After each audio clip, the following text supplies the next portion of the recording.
everybody, welcome back to StabilityWOD. It's a follow-up video after my conversation with my friend Becky yesterday about her painful hip and her glute.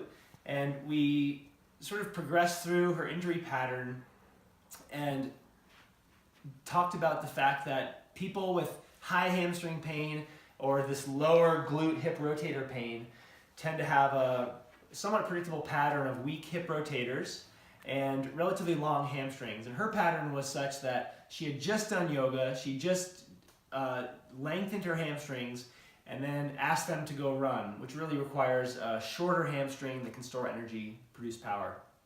So one of the things I want to share with you today is how you can take a long hamstring, which generally is a weak hamstring, and shorten it up, not to the point where it's too short, but to the point where it's appropriately short and strong. So I'm going to demonstrate a few variations that I like to teach that help people achieve this goal. First thing I want to talk about though is that the hamstring crosses two joints. It starts from the pelvis, crosses the hip joint, which means it's a hip extensor. It stops you from going this way and helps to pull you back up this way. It also comes down and crosses the knee joint. You have one muscle on the outside and two muscles that cross the knee joint on the inside. They help to flex the knee when the foot's not planted. They help with stabilizing against rotation when the foot is planted on the ground, like when we're running. So they have a strong role in hip extension when we're toeing off, but they also have a really important role in knee stability.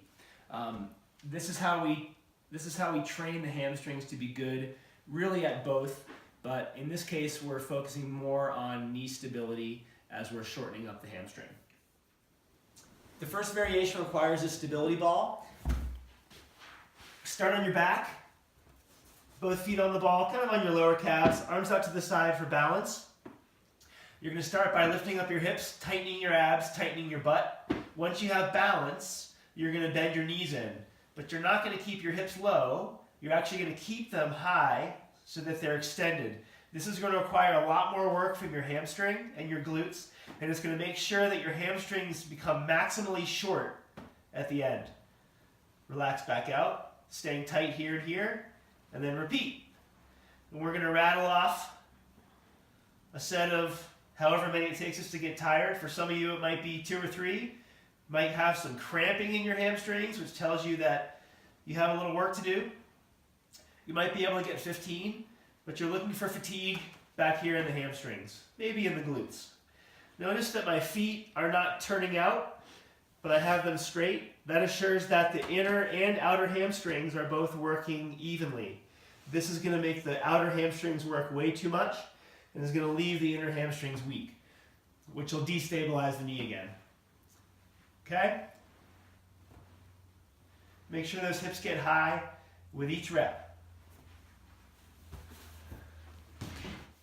Okay, the next two variations really use the same movement pattern, but if you don't have a ball, there are a couple of creative strategies to allow you to get the same benefit. First thing is to have some slippery surface like a wood floor, and socks, stripes are always helpful. So you're going to start in the same way, lift up your hips, though not very high, and you're going to pull your heels into your butt, keep your hips high, abs and butt are tight just like before, and then back out. Just as hard,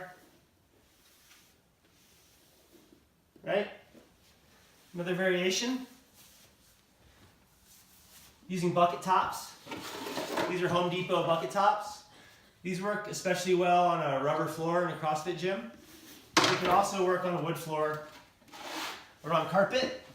Same movement pattern, in and out.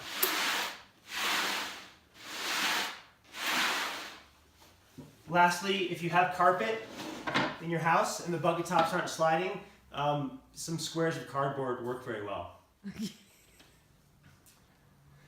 You ready? Your finger, I think, is in front of the lens? No? No. Okay. You ready? We're all good. Okay. So you can tell I'm a little out of breath. I just did 3 sets to fatigue, which was about 10 or 15 reps. at which point I feel like people are starting to get pretty strong. My running athletes, I usually encourage them to switch to a one-legged version at some point, because running athletes have to be strong on one leg at a time.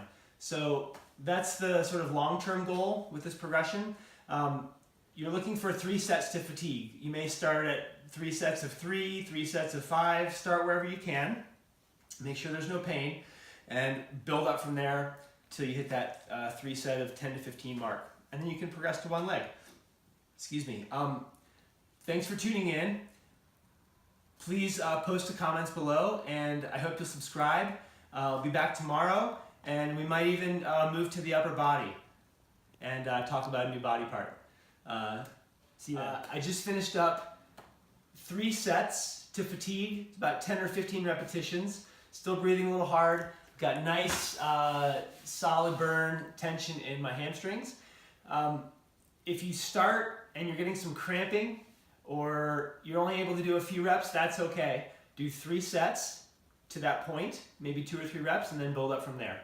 Once you get to the point where you can do 3 sets of 10 to 15 pretty comfortably, using both legs, you're going to transition to doing it one leg at a time. Very important for running athletes to be able to do this on one leg, because running is essentially a series of jumps from one leg to another.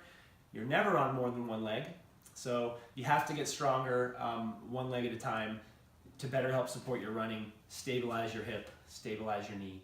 Thanks for tuning in. If you have any comments, please post them below. I'd love to answer questions. And please subscribe. We'll be back tomorrow, and we might move to the upper body and talk about something new. Look forward to seeing you then.